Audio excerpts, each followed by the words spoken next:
Assalamualaikum warahmatullahi wabarakatuh. Ketemu lagi dengan saya Bu Fidania di sini di mata kuliah Biostatistik. Untuk materi yang kedua ini di pertemuan saya, mungkin kalau pertemuannya pertemuan ketiga ya. Ini kita akan membahas mengenai statistik deskriptif dan penyajiannya. Oke, sebentar.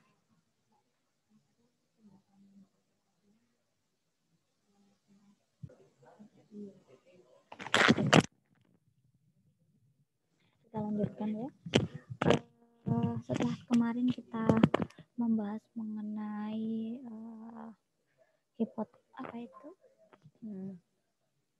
bagaimana mengamati lingkungan untuk menentukan tema penelitian ya. Kita akan membahas mengenai penyajian data di sini ya. Kemarin kan kita sudah mempelajari tentang statistik deskriptif ya. Masih ingat ya, ada statistik deskriptif itu ada yang inferensial dan lain sebagainya. Nah, ini kita akan membahas tentang penyajian data. Oke, biasanya saat kita melakukan pengumpulan data tersebut akan digunakan untuk diolah. Jadi setiap kali kita sudah merencanakan mau mengumpulkan data dari sampel yang kita gunakan, ini data yang kita ambil baik melalui instrumen tertentu maupun pengambilan data secara mengobservasi langsung melalui lembar observasi itu ya. Data itu kemudian kita coding, tabulating, yang asalnya akan kita olah datanya ya. Kemudian data tersebut setelah kita olah akan kita sajikan dalam bentuk hasil analisa data. Dan dari hasil analisa data tersebut kita akan gunakan sebagai bahan informasi untuk membaca hasil penelitian kita seperti itu. Apakah hasil penelitian kita itu sudah sesuai dengan tujuan yang diharapkan atau memberi kebermanfaatan atau tidak dalam pembahasan tentunya ya. Nah, bentuk-bentuk penyajian data ini ada berbagai versi gitu ya. Jadi data tersebut bisa disajikan setelah kita olah, data itu akan kita informasikan kepada pengguna gitu ya, audiens maupun pemangku kebijakan, atau kalau dalam ini kita menyajikan data itu untuk dalam ujian gitu ya. Itu bisa ditampilkan dalam 3 bentuk. Yang pertama adalah narasi atau tekstual ya. Kemudian ada dalam bentuk tabel atau tabular dan dalam bentuk grafik atau grafikal. Nah, apa saja pengertiannya ini? Pengertian dari masing-masing bentuk data tersebut. Yang tekstular ya. Jadi tekstular itu adalah penyajian data dalam bentuk narasi atau uraian. Jadi misalnya sebagian besar atau 80% mengalami gizi buruk dan lain sebagainya. Itu dalam bentuk narasi atau uraian. Kemudian kalau tabular, hasil dari analisa data tersebut, hasil dari data tersebut yang sudah kita deskriptifkan itu kita tampilkan dalam bentuk tabel. Nah, adalah penyajian data dalam bentuk kumpulan angka yang disusun menurut kategori-kategori tertentu dalam suatu daftar atau tabel. Ini disebut data tabular. Kemudian kalau grafikal adalah penyajian data dalam bentuk gambar-gambar. Jadi ada grafik, ada chart, ada dan lain sebagainya itu ya. Tentunya adalah grafikal. Nah, penyajian data statistik. Penyajian data statistik secara tekstular yang tadi narasi gitu ya, itu biasanya merupakan keterangan tentang prosedur, metodologi, hasil, pembahasan, dan kesimpulan. Jadi kalau di hasil kan misalnya yang tadi yang saya bilang 80% dari balita di Dusun X adalah gizi buruk. Kemudian nanti misalnya di pembahasan berdasarkan data tersebut, maka gizi buruk dalam wilayah tersebut disebabkan karena apa. Kemudian kalau kesimpulan dari seluruh hasil penelitian ini sebagian besar adalah gizi buruk. Nah, itu kan data yang dalam bentuk tekstual ya. Nah, tidak dapat mencakup banyak gambaran statistik karena tidak efektif ya.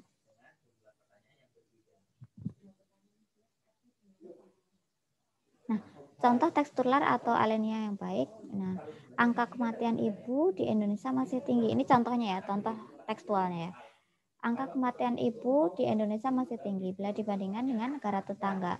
Data Bank Dunia tahun 95 menunjukkan bahwa angka kematian ibu di Indonesia adalah 600 per 100.000 kelahiran, sedangkan Thailand sebesar 100 per 100.000 kelahiran.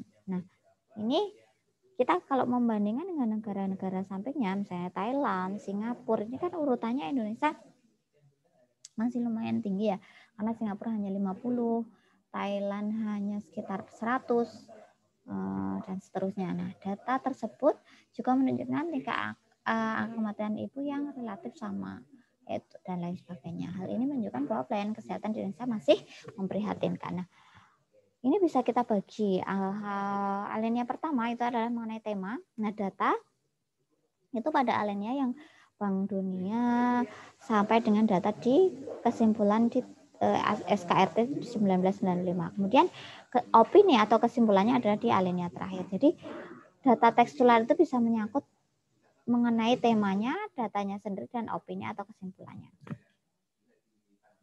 Nah, penyajian data statistik ini bisa juga ditampilkan dalam bentuk tabular atau tabel.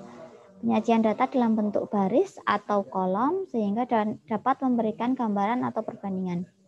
Misalnya dalam kolom-kolom tersebut ada nomor, ada judul, ada box head, ada body, ada total, ada footnote misalnya. Footnote ini, jadi setiap tabel itu sebaiknya memuat informasi mengenai sumber dari data tersebut. Data itu diambil dari mana dan lain sebagainya. Itu namanya sumber data. Nah, setelah kita memahami tadi tentang data tekstular dan sedikit ringkasan tentang data tabel, kita akan membahas selanjutnya mengenai macam-macam bentuk tabel. Bentuk tabel yang pertama adalah master tabel atau tabel induk. Adalah tabel yang berisikan semua hasil pengumpulan data yang masih dalam bentuk data mentah.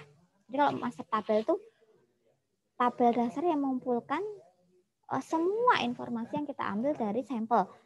Misalnya jenis kelamin laki-laki perempuan, umur masih usia sekian, belum di-coding, belum diklasifikasikan dalam bentuk tertentu. Ini masih master tabel. Sedangkan kalau teks tabel atau tabel rincian adalah uraian dari data yang diambil dari tabel induk. Misalnya sudah dikelompokkan dalam bentuk distribusi frekuensi. Laki-laki berapa, perempuan berapa, kemudian kalau dari umum misalnya anak-anak berapa. Kalau tadi kan master tabelnya masih data responden A, usia 11, B 6, C 25, D 26, E 45 itu kan belum dikelompokkan. Nah, kalau sudah teks tabel itu sudah mengkategorikan atau mengelompokkan dalam bentuk distribusi frekuensi. Anak-anak berapa persen gitu ya, kemudian laki-laki berapa, perempuan berapa, lansia berapa, dan lain sebagainya.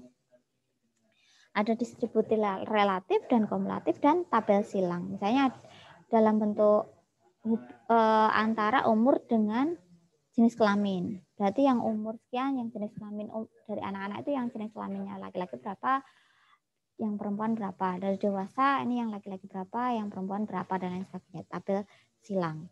Ini bentuk tabel yang kedua setelah master tabel disebut teks tabel. Ada beberapa hal yang perlu kita perhatikan dalam penyajian data atau tabel, penyajian tabel. Yang pertama adalah nomor tabel. Jadi tabel itu walaupun Anda tampilkan ngambil dari Excel gitu ya, itu tetap harus ada nomor tabel supaya memudahkan kita untuk menghitung jumlah respondennya. Ya. Kemudian yang kedua adalah jumlah tabel, judul tabel. Nah, biasanya kalau yang terjadi sering di kesalahan-kesalahan yang dibuat mahasiswa itu judul tabel itu terlalu luas gitu. Nah, padahal ada syarat-syarat dalam menyusun judul tabel. Yaitu harus singkat, jelas, dan lengkap. Hendaknya dapat menjawab apa yang disajikan, di mana kejadiannya, dan kapan terjadinya. Keterangan-keterangan tersebut harus kita tulis dalam footnote, yaitu keterangan yang diperlukan untuk menjelaskan mengenai hal-hal yang tidak bisa dituliskan dalam bagian tabel. Dan yang ketiga adalah sumber data atau di footnote-nya.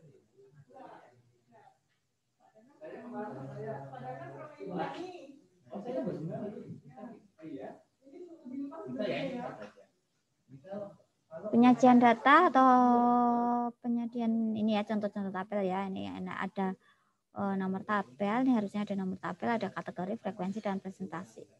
Ada judul tabel dan ada judul nominalnya. Ini contoh penyajiannya. Nah, ini penyajian data dalam bentuk diagram atau grafik. Ini bisa disebut seperti ini ya. Berisi seluruh informasi data yang disajikan sehingga pembaca tidak perlu mencari informasi untuk memahami grafik dalam tes. Ini kan langsung ketahuan ya. Yang warna merah itu apa, yang warna kuning, biru hijau itu apa, biru itu apa misalnya. Nomor diagram, judul, serta jumlah data, serta grafiknya. Ini dalam bentuk grafik. Ini kelebihan dan kekurangan. Nanti ini kita bahas di grafik ya.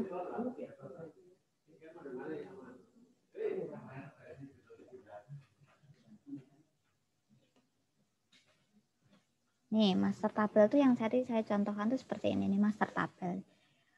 Ini kan ada Indrayati, tanggalnya diambilnya kapan, jurusannya apa. Ini sudah di coding boleh sih ya, jurusannya 1 atau apa 2 apa, kelaminnya laki-laki perempuan, umurnya ini kan masih beragam ya, tingginya, berat badannya, golongan darahnya, ini karena banyak sekali ya, agamanya apa, sukunya, IP. Nah ini master tabel. Nah kalau contoh distribusi frekuensi itu seperti ini. Layanan, unit layanan kan tahun ya. Poli umum di tahun 2003 ada 140, tahun 2004 156, 2005 175, poli gigi ya ini kan berarti kan meningkat ya.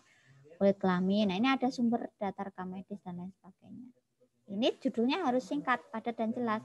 Distribusi frekuensi pasien berdasarkan unit layanan di Rumah Sakit Cilandak tahun berapa. Nah ini tahunnya penting untuk memuat bahwa data itu diambil tahun kapan. Ini kan 2003 sampai dengan 2005. Paham ya? Nah, distribusi frekuensi data diskrit atau dengan skala nominal dan ordinal, ini contohnya seperti ini. Jadi ini ada data deskriptif ya, dari pendidikan gitu ya. Nah ini kan sudah dalam bentuk jumlah dan persentase. Perguruan tinggi ternyata yang pendidikannya perguruan tinggi itu 120, kalau dari total persentase itu dari 1.500 orang itu memuat 8%, SMA-nya 225, 15% dari 1.500 dan lain sebagainya. Ini adalah total jumlah responden, ini adalah total persennya. Ya, jadi kalau kita baca di sini kan yang paling tinggi adalah pendidikan SMP ya. Karena tidak tamat SD karena ini 38%. Atau sejumlah 570. Nah, ini kalau cara membacanya nanti lain lagi. Ada cukup membaca yang paling menonjol, yang paling sedikit atau yang paling tinggi. Berarti kalau ini kan data yang paling tinggi adalah tidak tamat SD, yang paling sedikit adalah perguruan tinggi.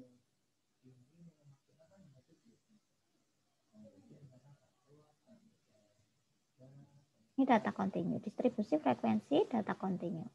Distribusi frekuensi pasien menurut umur di Rumah Sakit Sehat tahun 2005. Ini kan data kontinu ya. Artinya di sini itu ada interval umur 60 sampai 64. Ini kan umur tuh interval bisa ya.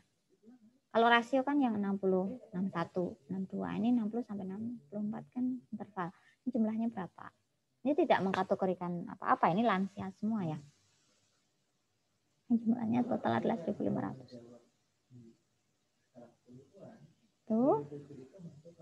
Ini yang saya sebut tadi data tabel silang. Contoh tabel silang. Jumlah usia menurut jenis kelamin, jumlah usia menurut jenis kelamin dan kebiasaan merokok. Usila maksudnya bukan usia. Usia lanjut, lansia ya, menurut jenis kelamin dan kebiasaan merokok. Jadi jenis kelaminnya itu laki-laki dan perempuan. Yang tidak merokok 160. Tapi dulu pernah merokok segini, masih merokok sekarang segini. Yang perempuan 575 dari 575 tersebut yang dulu merokok 275. Maaf, ini yang tidak merokok ya, ini yang dulu merokok, ini yang sekarang masih merokok. Jadi totalnya yang tidak merokok itu 735, yang dulu perokok 495, yang sekarang masih perokok 370. Ini totalnya berapa nih? Nah, itu silahkan dihitung. Apakah 1.500? Terus tabel silang. Nah, kita akan membahas sekarang. Tadi kan sudah yang data tekstual ya, tekstular. Kemudian ada tabulating atau tabular. Nah, sekarang kita akan membahas tentang grafik. Nah, grafik ini adalah hal yang perlu diperhatikan dalam pembuatan grafik. Ini adalah judul yang singkat, jelas dan lengkap, sama ya seperti data tabular, di mana dia harus memuat judul yang singkat. Tadi kan ada ya, data distribusi frekuensi usulan menurut usia dan pengalaman merokok. Ada judul yang singkat, jelas dan lengkap. Dalam menggambar, kita memerlukan dua sumbu sebagai ordinat dan absis. Nah, skala tertentunya, dan nomor gambar, serta footnote, serta sumber.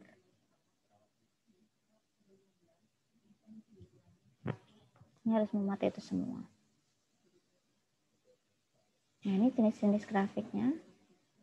Ini ada grafik histogram, poligon. Nanti saya akan jelaskan masing-masing ya. Diagram garis, diagram batang, diagram pie, pincah, ya bertegang atau scatter, thin and leaf, box plot, pictogram, dan mapgram. Ini semuanya mempunyai kelebihan masing-masing ya. Jenis-jenis grafik itu banyak. Kenapa perlu dibuat penyajian data dalam bentuk grafik, nggak tabel melulu? Biasanya orang akan lebih tertarik dengan warna dan bentuk ya. Jadi ini secara kasat mata itu tidak usah membaca angka, tapi langsung melihat mana yang tertinggi itu langsung tertera di grafik. Kelihatan baik dari warna atau tingginya grafik tersebut, mencolok atau tidaknya. Ini memudahkan menyajikan data. Nah, kelebihan dan kekurangan grafik itu, kelebihannya lebih mudah diingat ya, karena menonjol kan. Warna biru itu apa, warna merah itu apa, warna kuning itu apa misalnya. Lebih menarik, lebih visual, sehingga seseorang itu bisa langsung, oh kayak yang semula udah ngantuk gitu ya. Oh, ini data ini terlalu membosankan, angka-angka itu ya. Dengan grafik nanti dia akan lebih menarik. Informasi visual dapat diperbandingkan ya, yang ini rendah, yang ini tinggi, data ini mencolok. Nah, itu akan kelihatan dan menyajikan perubahan hubungan. Yang kerugiannya adalah harus memuat tujuannya itu apa, kemudian memberikan gambaran umum dan harus dipengaruhi oleh skalanya apa. Nah, ini adalah beberapa contoh dari yang saya sebutkan tadi ini, data histogram. Ini histogram yang dalam bentuk poligon ya, batang kan.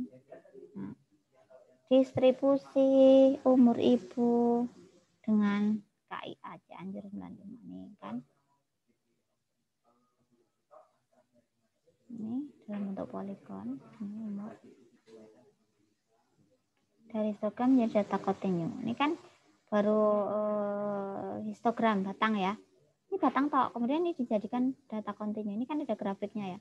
Walaupun secara seperti ini sebenarnya kelihatan bahwa dia akan menurun, grafiknya naik kemudian turun. Oh, umur ibu tuh paling banyak umur 20 sampai 24, sedangkan paling sedikit adalah umur 45 sampai 49. Tapi kan dengan menghubungkan dengan ini, membandingkan dengan data continue, ini kelihatan ya kurvanya.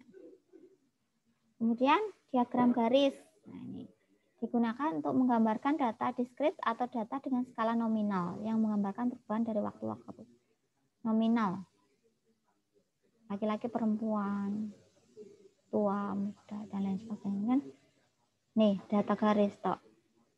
Ini menghubungkan antara satu dengan yang lainnya itu dari waktu ke waktu. Ini kurvanya sempat naik, turun, naik tajam, turun, naik lagi, turun, menukik, dan lain sebagainya dari tahun ke tahun. Ini disebut line diagram. Selanjutnya adalah bar diagram, batang ya tadi, bersama dengan poligon sebenarnya. Digunakan untuk menyajikan data diskrit atau data dengan skala nominal maupun ordinal. Nah, ini bisa nominal, bisa ordinal. Sudah tahu ya kalau apa bedanya nominal ordinal ya. Nominal itu data yang hanya membedakan, kalau ordinal itu ada tingkatannya. Nah, beda balok-balok diagram batang dengan histogram adalah pada histogram balok-baloknya yang menyambung. sebab menggambarkan data kontinu. Ini profil jumlah pengunjung rumah sakit. Nah ini kan kalau data histogram kan dia nyambung terus ya. Kalau hanya bar diagram itu tidak nyambung. Ini tahun sekian berapa dan lain sebagainya. Ini tidak nyambung kalau bar diagram. Ini adalah pie diagram. Pie karena disebut, kenapa disebut pie? Karena kayak roti dibelah-belah. Makanya namanya pie. Digunakan untuk menyajikan data diskrit atau data dengan skala nominal dan ordinal atau disebut juga data kategori. Luas satu lingkaran adalah 360 derajat. Proporsi data akan disajikan dalam bentuk derajat. Ini kan contohnya misalnya perempuan ini berapa derajat ini? 50 derajat. Dan lain sebagainya. Ini dalam bentuk pie diagram. Ini adalah diagram scatter diagram. Diagram sebar. Ini kalau di SPSS nanti ada muncul sendiri. Anda mau yang seperti apa itu?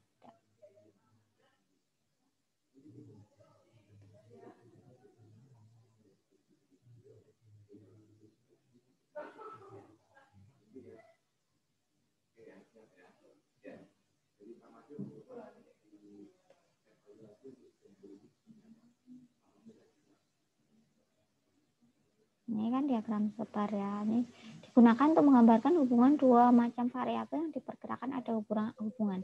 Ada sumbu X, ada sumbu Y. Ada sumbu X, ada sumbu Y. Nah, ini menggambarkan variabel dependen, sedangkan sumbu X menggambarkan variabel independen. Variabel terikat dan berhubungannya.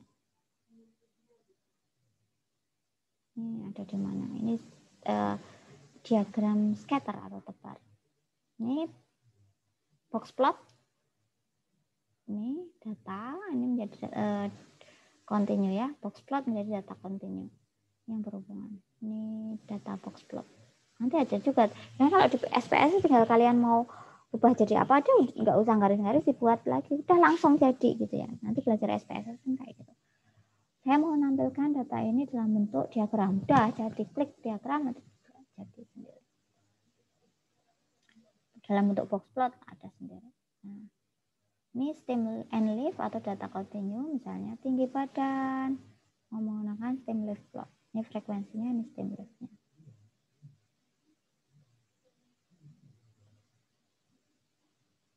Ini piktogram, diagram yang digambarkan sesuai dengan objeknya. Misalnya ingin menunjukkan jumlah penduduk dengan menggambarkan jantung. Bentuk jantung ini kan hati ya, jantung. Jadi setiap penggambar satu orang menunjukkan jumlah 10 juta. Satu jantung menunjukkan 10 orang penderita. Jadi satu jantung ini adalah 10. Ini kan satu jantung ini adalah 10 penderita. Berarti tahun 96 ada 20. Ada 97 30. Ada 98 meningkat. Menjadi berapa ini? 60 dan lain sebagainya. Ini piktogram. Nah, bagaimana dengan mapgram? Ini biasanya untuk menggambarkan map atau sebaran. Contohnya kan daerah kejadian DBD di tahun 2005 adalah permasalahan yang akan digambar ditunjukkan langsung di peta tersebut. Nah, ini ada tugasnya ya. Nanti silahkan buatlah grafik dan diagram, nanti aja saya sampaikan. Nih, grafik ini kan kenapa sih data harus dalam bentuk grafik? Karena kita ingin melaporkan. Manusia pada umumnya tertarik dengan gambar yang ditampilkan dalam bentuk visual sehingga akan mudah diingat dalam bentuk daripada angka gitu ya. Grafik dapat digunakan sebagai kesimpulan tanpa kehilangan makna. Nah, tadi kan contohnya diagram Pollock tadi ya. Ini contoh lain. Histogram menghubungkan antara tepi kelas interval dengan ya kan X dengan Y. Ini data mentahnya nanti dibuat gitu ya. Ini dibuat histogramnya akan seperti ini. Kemudian grafik poligon menggunakan garis yang menghubungkan titik-titik yang merupakan koordinat dari nilai tengah kelas dan jumlah frekuensi tersebut. Ini nilai tengahnya, ini jumlah frekuensi. Ini hasilnya poligon. Ini pun ada sebenarnya dalam SPSS, tinggal diklik. kurva. Oke, merupakan diagram garis yang menunjukkan kombinasi antara interval kelas dan frekuensi kumulatif. Ini interval kelasnya. Ini frekuensi kumulatif. Kurang dari, lebih dari, nah, ada 20. Kurang dari interval ini maksudnya. Ini hasilnya seperti ini. Ini yang lebih dari tadi, lebih dari 20. Ini kurang dari 0 tadi. Ada berapa? Kan 1, 14. Ini distribusi frekuensi kumulatif. Ini apa tadi? Ini batang, poligon. Ini pi. Ini apa?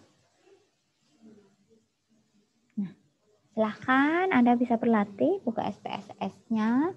Kemudian ini ada berikut ini dilaporkan sebaran data waktu keterlambatan 50 pegawai yang tidak mengikuti apel pagi. Nah, saya rubah dulu hurufnya.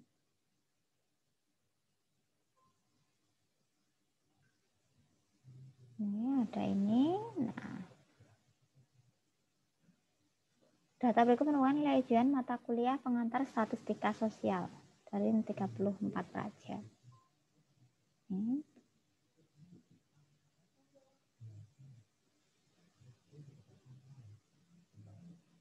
Anda silahkan ini semua data ini Anda buat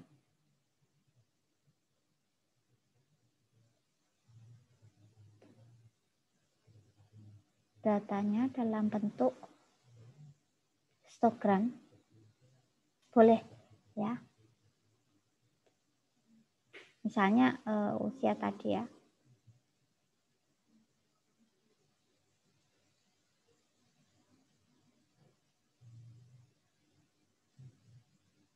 Kan contohnya usia pasien. Kalau situ Anda boleh memilih lah mau menggunakan apa.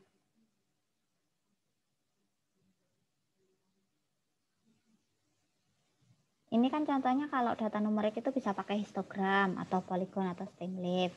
Kemudian kalau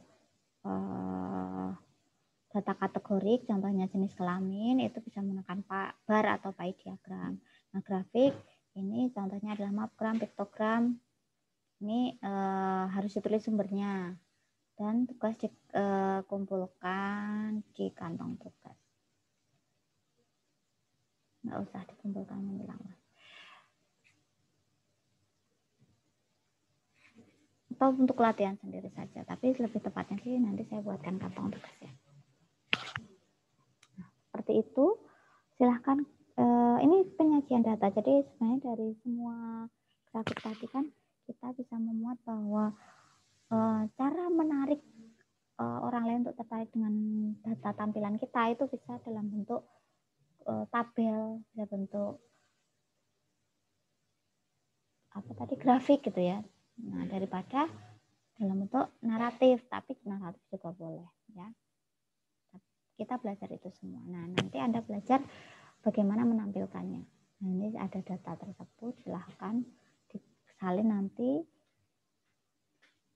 datanya, kemudian ditampilkan dalam bentuk histogram atau tadi. Kalau ini kan berarti ini keterlambatan ya. Ini tabel distribusi frekuensinya, kumulatif ya.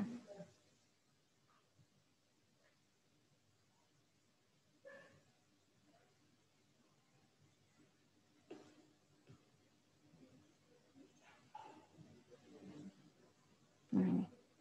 Berikut adalah laporan sebelah paket. Ini kan 20 menit lebih 8 detik. Terlambat 24 menit 2 detik misalnya. Ini data berikut merupakan nilai ujian nilai. Ya. Jadi silahkan dipilih. Ini kan datanya berarti grafik ya.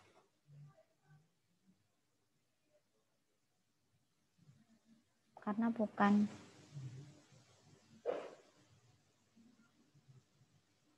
enggak. Bisa histogram, bisa poligon, bisa stem leaf. Karena kan ini numerik ya, datanya numerik. seperti itu. Silahkan ditampilkan. Pesan saya tetaplah mengajar ilmu sampai kapanpun, bukan untuk berbangga-bangga, tapi buat untuk membuat dunia ini lebih baik dan berguna bagi sama. Seperti itu apa yang bisa saya sampaikan. Terima kasih atas perhatiannya. Mohon maaf kalau banyak salah. Wassalamualaikum warahmatullahi wabarakatuh.